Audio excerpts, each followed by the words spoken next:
diretamente do Templo de Salomão, a caminhada da fé com a oração da meia-noite. Daqui a pouco nós vamos direto ao altar do Templo de Salomão, de onde vamos fazer uma oração por você. Antes eu quero falar com você sobre isso. Você que diz, eu conheço a palavra de Deus, mas eu não conheço o autor dela. Não conheço a Deus. Eu tenho conhecimentos literários, eu cresci indo à igreja, ouvindo as histórias bíblicas. Eu sei sobre Davi e Golias, sobre Daniel na cova dos leões e outras histórias bíblicas, mas, honestamente, eu nunca vi esse Deus manifestar na minha vida. Conheço a palavra, mas não conheço o autor. Esta era a situação do Melquides, que você vai conhecer hoje no nosso programa. O Melquides era conhecedor da palavra, mas ele não sabia como fazer aquela palavra sair do papel. Você vai saber agora a história dele. Já voltamos daqui a pouco para orar em seu favor. Melquiades Lopes nasceu no Maranhão e cresceu acompanhando a difícil luta do pai para sustentar a família. Como ele mesmo diz, seguiam o roteiro de um brasileiro comum. Trabalhei numa loja como vendedor, depois chegou a época do quartel, ou seja, eu voltei, saí do quartel, não tinha nenhuma especialização, eu não tinha perspectiva. Então eu voltei para aquela mesma vida de antes, onde o meu pai vivia e que eu estava me enquadrando no mesmo perfil da vida que ele levava, vamos dizer assim. A gente sempre teve uma educação cristã, posso dizer assim, uma educação evangélica, onde meu pai frequentava uma denominação, a minha mãe frequentava com ele, eu frequentei essa denominação e aí frequentei outras denominações, mas com o passar do tempo eu entendia que as coisas eram daquele jeito mesmo e eu aceitava isso, né? Eu não via Deus, parecia que Deus estava lá em cima, olhando você aqui na terra, mas você tinha que tocar a tua vida. Era esse o entendimento que eu tinha. Então, assim, não trazia nenhuma diferença na minha vida eu ser ou não evangélico, vamos dizer assim. Essa palavra sacrifício não era uma palavra que era ouvida nos cultos, né? Nunca tinha ouvido falar do Universal, nem bem nem mal, não conhecia, né? Eu conhecia outras denominações, muitas aliás, até porque eu fui a várias, e aí num dado momento eu voltei no colégio que eu fiz o 2º grau para pegar uma documentação e eu encontrei uma pessoa, né, que estudou comigo no passado e tal, e a gente conversando, ela foi e me fez esse convite, me deu o endereço e falou, ó, vai lá que você vai conhecer. Eu falei, bom, já fui a tantas, né, uma mais, uma menos, não vai fazer diferença. E a primeira reunião, eu diria que eu mais critiquei do que ouvi, vamos dizer assim. Ele falava coisas que não batiam com o que eu conhecia, né? Não batiam no sentido de por exemplo, ele dizia, se você usar a fé, você pode conquistar. Eu falei, gente, que papo é esse de fé que conquista, né? Ou seja, ele teve um diálogo, eu posso dizer, intrépido, né? E que se eu usasse a minha fé e o sacrifício, né? Se eu usasse a minha fé, Deus iria responder. A primeira vez eu rejeitei, a segunda vez eu escutei, na terceira eu falei, bom, eu vou escutar sem criticar. Talvez, acho que o problema é que eu tô criticando. E aí ele começou a falar a respeito da fé, de como as pessoas deveriam se comportar e mostrar na Bíblia como era, né?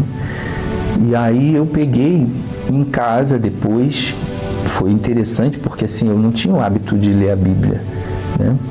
Peguei em casa e fui conferir aquilo que ele falava, né? E eu falei, bom, realmente o que ele está dizendo está escrito, eu me senti na condição de poder escolher a vida que eu queria ter. Falei, gente, né? Eu não preciso ter uma vida fracassada, né? Deus quer o melhor para mim. E isso foi muito interessante, foi libertador, posso dizer assim, porque até o momento eu conhecia as doutrinas, né? Até o momento eu conhecia as regras religiosas para você se enquadrar no padrão evangélico, mas eu não conhecia o Deus que era o responsável por tudo, né? E que é quem efetivamente iria me ensinar a fazer as coisas. E ali houve uma reconstrução interior. E no mesmo ano veio a Fogueira Santa. Eu diria que para mim foi um marco importante, porque na época eu trabalhava de atendente numa empresa, ganhava um salário e pouco, mais ou menos. Tinha casado recentemente, né, com a minha esposa, e a gente trabalhando para pagar as contas, etc. Eu morava numa kitnet alugada, né, um quarto e cozinha. E aí aquela Fogueira Santa foi determinante, porque eu peguei, na época, tudo que eu tinha, né, basicamente era o meu salário, e coloquei no altar. E fui com aquela certeza de que Deus era comigo e que tudo aquilo que eu aprendi ao longo do que o Espírito Santo tinha me ensinado através da Bíblia, através das pregações, que eu estaria provando exatamente aquilo que foi dito.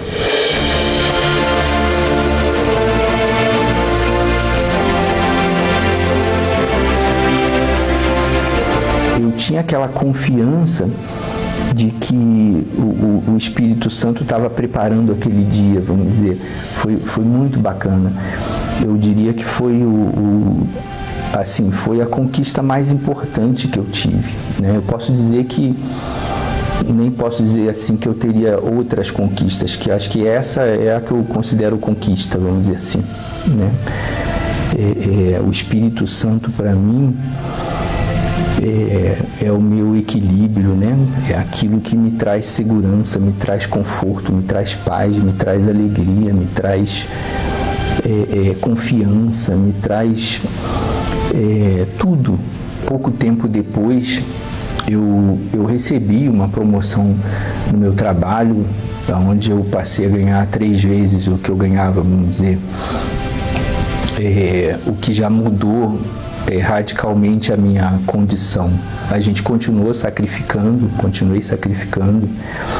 Pouco tempo depois, eu comprei o meu apartamento à vista. Depois disso, comprei um segundo apartamento. Eu abri uma empresa no segmento de acessórios femininos. Na sequência, abri uma outra empresa no ramo de vestuário. Vieram outras Fogueiras Santas, e aí eu tinha uma casa aqui em São Paulo eu tinha um inquilino, ele era alugada, e ele saiu na época da Fogueira Santa. Eu falei, então tá ligado, é Deus confirmando aí, porque há muito tempo que eu queria botar essa casa no altar, né? E aí botei essa casa no altar. Na época valia uns 300 mil, mais ou menos, essa casa. É indiferente se eu vou estar colocando um carro, se eu vou estar colocando uma casa, se eu vou estar botando um valor financeiro, etc. Porque eu não tenho muito a preocupação do que eu vou estar fazendo em si. Eu tenho mais a preocupação se é o que Deus gostaria que eu fizesse, vamos dizer. Para quem morava no Rio de Janeiro, numa kitnet, quarto e cozinha, quer dizer, hoje eu moro numa região de alto padrão, em São Paulo, num imóvel de alto padrão, né? Eu tenho meu carro, minha esposa tem o carro dela, a gente viaja, a gente come o que quer, come do melhor. É um privilégio servir a Deus com o que Ele me dá. Porque assim, eu tenho na minha concepção que tudo que é meu é de Deus, na verdade. Acho que nesse momento até de pandemia, de Covid, etc., eu tive a oportunidade de apoiar mais, vamos dizer assim, a obra de Deus em algumas coisas, e eu só vejo que é Deus simplesmente me colocando na posição que eu deveria estar, que é de estar suprindo o ganho de almas, porque é para isso que Deus abençoa a gente. O altar, então, eu posso dizer que é o local onde a gente efetivamente se torna uma pessoa que é conhecida de Deus, e Deus sabe quem você é.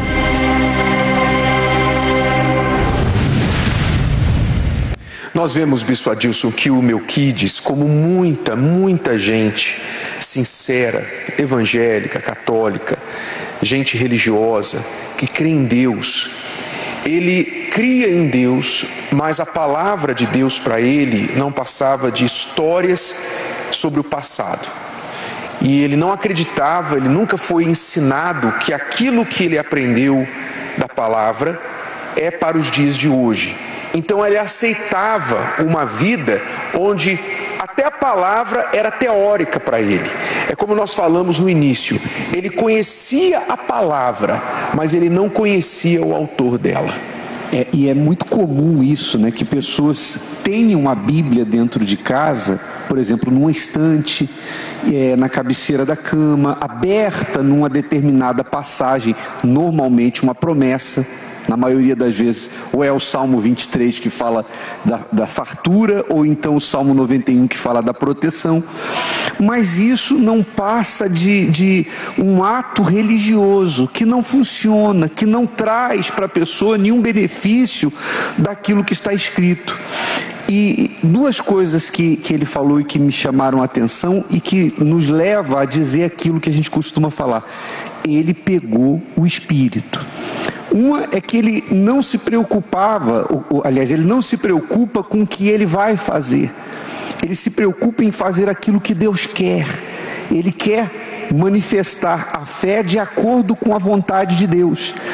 E a segunda coisa é que ele também pegou o espírito de que a prosperidade dele não é para que ele se envaideça, não é para que ele ostente, diga, olha, eu tenho isso, eu tenho aquilo.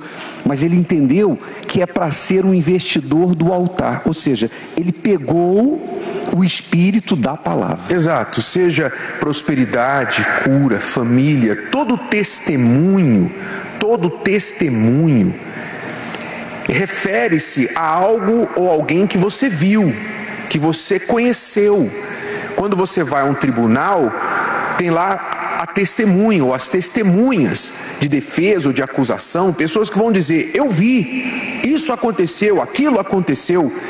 E você ser um testemunho de Deus, um testemunho do poder de Deus, é você poder dizer para o mundo, eu conheço a palavra, eu sei não somente do texto, da teoria, mas eu sei que isso aqui é verdade, porque eu sou testemunha, olha a minha vida. Hoje o Melquides pode fazer isso, ele pode falar, olha a minha vida, porque a palavra se manifestou nele, e é muito importante que as pessoas entendam isso. Nós mostramos os testemunhos aqui, para quê? Para que você veja Deus na vida dessas pessoas. Agora, a pergunta é, as pessoas podem ver Deus na sua vida? Você que crê em Deus, um Deus tão poderoso, as pessoas podem ver Deus em você? Seja sincero, seja honesto. Ou elas só acham que você é uma pessoa religiosa, que vai à igreja. Elas sabem que você pertence à igreja A, B ou C. A pergunta não é se você transparece que você é da religião, denominação A, B ou C. A pergunta é, as pessoas podem ver Deus em você? Estampado na sua vida, no seu caráter, no seu comportamento, a sua índole, a sua família, como você desempenha no seu trabalho, na sua vida profissional. As pessoas podem ver Deus em você, há o Espírito Santo dentro de você. Você é um cristão que se tornou a carta escrita na sua própria vida, ou você é um cristão que fica repetindo versículos bíblicos para exibir conhecimento da palavra? Responda essa palavra para você, porque o Melquides era esse último tipo de cristão.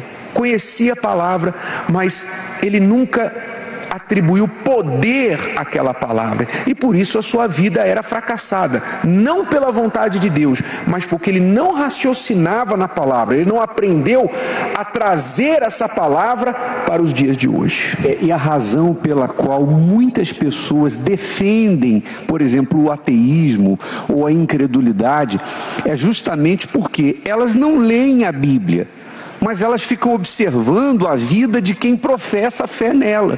Ou seja, as pessoas leem a nossa vida. E quando a vida de uma pessoa que diz que crê em Deus não reflete a grandeza desse Deus, porque Deus é grande, é o Criador dos céus, da terra, de tudo que os nossos olhos veem e até do que não podemos ver. Como é que pode eu falar que eu tenho esse Deus comigo, eu creio num Deus tão grande e na minha vida não acontece nada que reflita a grandeza desse Deus? Então as pessoas que são incrédulas, elas olham para isso, elas leem a nossa vida. Se a nossa vida não mostra a grandeza do nosso Deus, então elas começam a duvidar da palavra. E para isso é que a fogueira santa, essa câmera pode ir. Para isso é que é a fogueira santa. A fogueira santa é para que a palavra de Deus saia do papel e passe a se tornar realidade na nossa vida. Se você está vivendo uma vida que confronta a palavra de Deus, a sua vida contradiz a palavra de Deus. A palavra fala em saúde, cura, e você está morrendo numa cama. Os tratamentos não fazem efeitos, os remédios você está morrendo de duas coisas: está morrendo da tua doença e morrendo dos remédios, dos efeitos colaterais. Você é uma pessoa que lê lá que a palavra fala que nós somos cabeça, que vamos estar por cima, nunca embaixo, que vamos emprestar e nunca precisar tomar emprestado, mas você está endividado. Você vive uma miséria tremenda. A palavra de Deus fala que o Espírito Santo, quando vem sobre uma pessoa, nós recebemos poder e nos tornamos novas criaturas. Você é a mesma criatura. Você é uma repetição da sua velha pessoa, sempre. Quer dizer, nada do que você vive bate com a palavra. A tua vida confronta a palavra e a palavra confronta a tua vida. Se isso te revolta, se isso te incomoda, então a fogueira santa é para você. O que você tem que fazer? Você tem que tomar atitude. Você tem que sair da teoria. Você tem que sair do seu lugar, se mover. Procurar o altar da Universal mais próxima, falar com o homem de Deus que você vai encontrar lá e dizer: eu quero a mudança da minha vida, eu quero essa palavra materializada na minha vida. E o pastor vai orientar você com respeito à fogueira santa. Nós vamos agora à oração com o bispo Rafael Cavina, que está lá no Templo Maior de Curitiba. Bispo Rafael, nós vamos orar agora. Por favor, fale aí com os paranaenses que estão nos assistindo e em seguida vamos à oração, por favor. Ok, bispo Renato, é importante considerar que Deus tem sido visto não apenas na palavra que pregamos, mas nos testemunhos que nós mostramos. Quando a pessoa descobre o valor incalculável dessa palavra, porque é o caráter de Deus, e entende que não é só um livro de enfeite, ou para se carregar debaixo do braço para mostrar uma santidade, uma certa santidade, mas uma palavra para ser praticada, para ser obedecida, então ela vai se guiar por essa palavra e vai ter a sua vida mudada. Então eu gostaria de convocar agora todo o povo aqui do Paraná para unir fé e força conosco, e através dessa oração temos certeza que a fé será despertada por tudo que tem sido apresentado aqui ao longo dessa caminhada de fé. O povo todo o Paraná, em todo o Brasil. E vamos orar por todos os que já estão nesta fogueira santa e os que vão ingressar nos próximos dias. Por favor, bispo Rafael. Senhor meu Deus e meu Pai, em o nome do Senhor Jesus, nós unimos a nossa fé nesse momento.